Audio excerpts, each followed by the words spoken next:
जिला परिषद मंडी के पूर्व उपाध्यक्ष पूर्णचंद ठाकुर ने विधानसभा चुनाव के मद्देनजर रविवार को ताल ठोकते हुए वन विश्राम गृह द्रंग में अपने सैकड़ों समर्थकों के साथ शक्ति प्रदर्शन किया। पूर्णचंद ठाकुर के समर्थकों ने गर्मजोशी के साथ उनका स्वागत किया। बैठक में कार्यकर्ताओं ने भविष्य की रणनीति पर अपने विचार रखे। सोमवार को पधर के हरडग्लू आ रहे मुख्यमंत्री जयराम ठाकुर के कार्यक्रम से एक दिन पहले पूर्णचंद ठाकुर के शक्ति प्रदर्शन को कई राजनीतिक मायनों से भी लोगों द्वारा जोड़ा जा रहा है।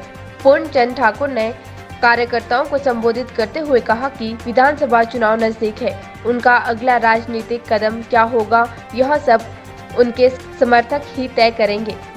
उन्होंने कहा कि राष्ट्रीय पार्टी का उन्हें टिकट मिला तो वह हर हाल में द्रग की जनता के आशीर्वाद से चुनाव जीत कर दिखाएंगे।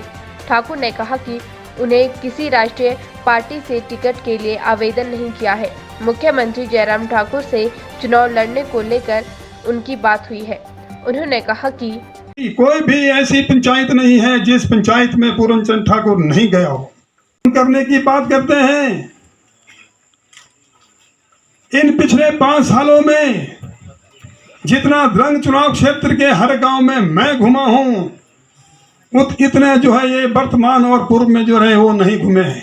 कर्तव्य बनता है कि हम आप लोगों के बीच में जाए, आपके सुख और दुख में शरीक हो। यहां मैंने कार्यक्रम रखा, कई लोगों ने मुझे कहा भाई हम आपके साथ हैं पर हम ओपन नहीं जा सकते हैं। मैंने, क्योंकि मैं जरा कड़वा आदमी हूँ, मैंने उनको 2 बातें कही। काम करने के लिए जब आप मेरे पास ओपन आते हैं, काम मुझसे कराते हैं, चाहे कांग्रेस पार्टी की सरकार थी, चाहे आज भारतीय जनता पार्टी की सरकार थी, आज ओपन आने के लिए उनको तकलीफ हो रही है। मैं सच बोलने से ना पीछे हटता हूँ, ना पीछे हटा, ना हटूंगा, ना मैं घबराता हूँ, ना मैं डरता हूँ। आप लोगों का सहयोग चाहिए, देवी देवता का आशीर्वाद चाहिए। 2017 में मैंने चुनाव क्यों लड़ा? मैंने विधानसभा का चुनाव नहीं लड़ना था।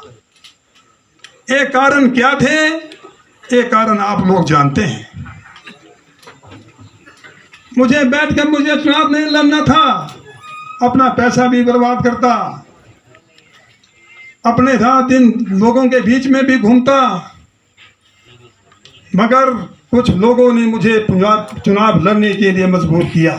उनको मैं आगाह करना चाहूँगा, ये पूर्णचंद जो हमारे पास ही आएगा वो कहाँ जाएंगे?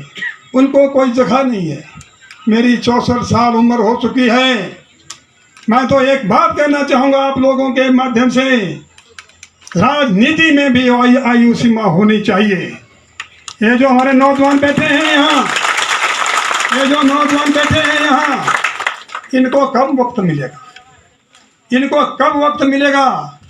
पर जो ये समझ रहे हैं मैं जाने वाला नहीं हूँ, ना घर में बैठने वाला हूँ, मैं घर में बिठाने वाला जरूर हूँ। जो ये बोलते थे राजनीति खत्म है, आज मैं ये जरूर कहना चाहूँगा, अगर उन लोगों ने परेशान करने की कोशिश की, उन्होंने गलत बयानबाजी करने की कोशिश की, चाहे कोई पार्टी से हैं, तो वो सोच ले कि वो घर बैठने की तैयारी भी करें। मुझे आवश्यकता नहीं है, उम्र मेरी भी 64 वर्ष हो चुकी है। मैं तो बोलता हूं, मैं आज प्रधानमंत्री नरेंद्र मोदी जी है, उनकी सरकार है एक, उनको जो लोकसभा में एक विधेयक पास करना चाहिए। जैसे हमारे अधिकारी लोग 60 वर्ष के बाद जो है सेवानिवृत्त होते हैं, रिटायर होते हैं, तो क्या राजनीति में कोई आयु की कोई सीमा नहीं है? राजनीति में भी आयु की सीमा होनी चाहिए, तभी हमारे नौजवानों को मौका मिलेगा, तभी हमारे नौजवानों को अब आगे आने का अवसर मिलेगा। इलेक्शन की जनसभा नहीं है। मैंने तो छोटी जैसी मीटिंग समझी थी, मगर इस छोटी जैसी मीटिंग ने आप लोगों की कृपा से, आप लोगों के सहयोग से एक विशाल जनसभा का रूप ले लिया है। जैसा मुझे पूर्व वक्ताओं ने कहा, मैं तो चाहता हूं राष्ट्रीय पार्टी मुझे टिकट दे। इतनी क्षमता मेरे अंदर है इतनी क्षमता जो हम आप कार्यकर्ताओं के अंदर है। 15,000 हम आदमी इकट्ठा करेंगे, 15,000 वर्कर इकट्ठा करेंगे, 15,000 वर्करों की मीटिंग करेंगे। लोग कितने लोग कभी 4,000 के ऊपर 5,000 के ऊपर कभी जंग में इकट्ठे नहीं हुए, ये मैं क्षमता रखता हूँ।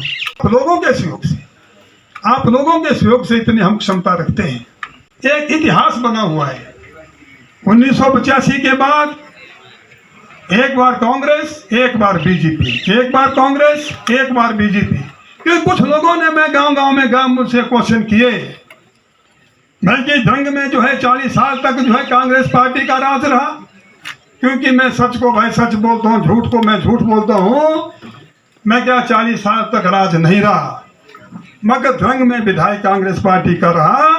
मगर हिमाचल प्रदेश में एक रिवाज बना हुआ था कि 1985 के बाद एक बार कांग्रेस, एक बार बीजेपी, एक बार कांग्रेस, एक बार बीजेपी जो है हमें विधायक हम लोगों ने चुनाव जिता करके हमने भेजा। और ये भी मैं कहना चाहूँगा, मैं झूठ नहीं कहना चाहता हूँ, कांग्रेस की सरकार रही, राजा वीरभद्र सिंह जी मुख्यमंत्री रहे, उनके समय में कामों की कमी नहीं रही। ठाकुर कौल सिंह जी हमारे नेता रहे, हम लोगों ने बनाया, हम लोगों ने जिताया, आप लोगों ने जिताया। उन्होंने भी काम किए हैं, उन्होंने भी खुल करके काम किए हैं 40 सालों के अंदर। उसके बाद आज हिमाचल प्रदेश का मान सम्मान, मंडी का मान सम्मान जो है ठाकुर जयराम जी ने बढ़ाया हुआ है। मंडी जिला को ठाकुर जयराम जी के रूप में मुख्यमंत्री हमें 72 वर्षों के बाद मिला हुआ है। उन्होंने विकास के लिए, मंडी के विकास के लिए, धर्म के विकास के लिए कोई कमी नहीं छोड़ी है। थोक में पैसा दे रहे हैं, थोक में पैसा दे रहे हैं, थोक में पैसा दे रहे हैं। मेरे पास रिकॉर्ड है, मैंने RTI भी लेकर के रखी है कि किस साल कितना पैसा कहाँ, किस सरकार के समय कितना मिला, किस सरकार के समय उतना कितना मिला। जब वक्त आएगा तब मैं आप लोगों को भी बताऊंगा। सरकारी आंकड़े, हमारे MLA बड़े हैं, विधायक बड़े हैं, जवाहर भाई जी भी काम कर रहे हैं। मैंने पहले कह दिया क्योंकि मैं सच को सच बोलता हूँ, झूठ को झूठ बोलना चाहता हूँ।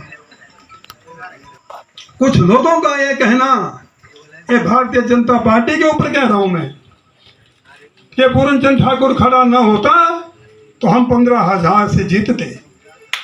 भारतीय जनता पार्टी के लोगों ने कहा, उनके कार्यकर्ताओं के लोगों ने कहा। कांग्रेस ने तो कहा कि पूरन चंद खड़ा न होता तो हम हारते नहीं। मैं कहना चाहूंगा, क्या आप लोगों ने क्या आप लोग मेरे साथ जो यहाँ जुड़े हुए हैं, क्या ये हार और जीत का जो है, ये हार और जीत की क्या जिम्मेवारी क्या आप लोगों के ही सिर पर है? क्या ये मेरे ही सिर पर है?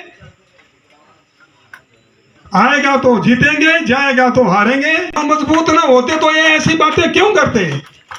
आप लोग मजबूत हैं। मैं ये इसलिए कह रहा हूं क्योंकि ये कई किस्म की अनाप शनाप बयानबाजी कर रहे हैं। मैं इसलिए इन बातों को आप सबके सामने कहना चाहूंगा।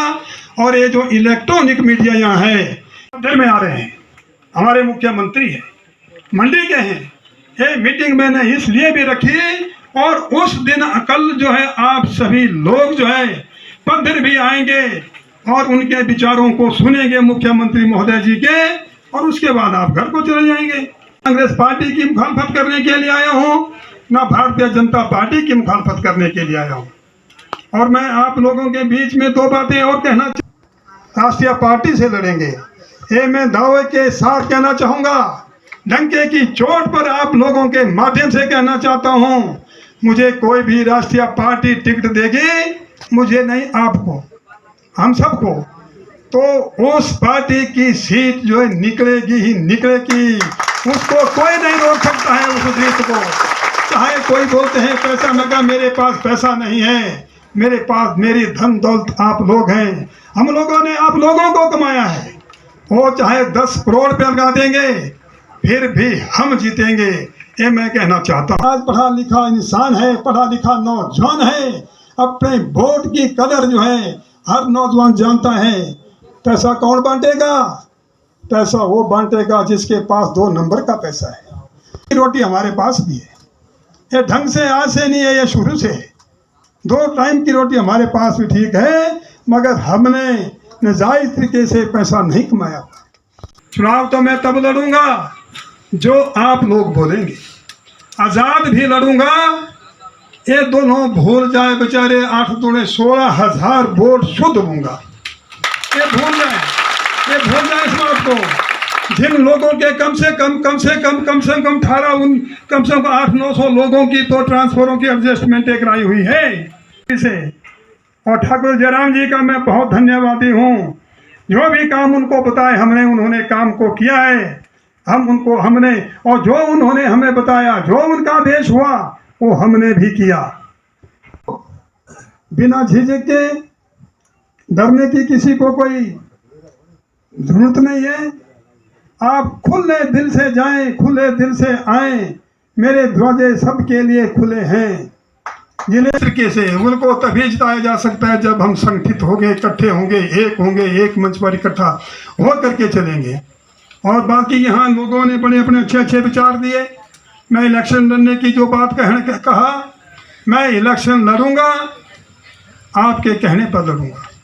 जो भी डायरेक्शन आप लोगों की होगी मैं चुनाव लड़ूंगा, डायरेक्शन नहीं होगी नहीं लड़ूंगा। टिकट मिलेगा। आपका फैसला के लिए पद्धर से कुलदीप शर्मा की रिपोर्ट।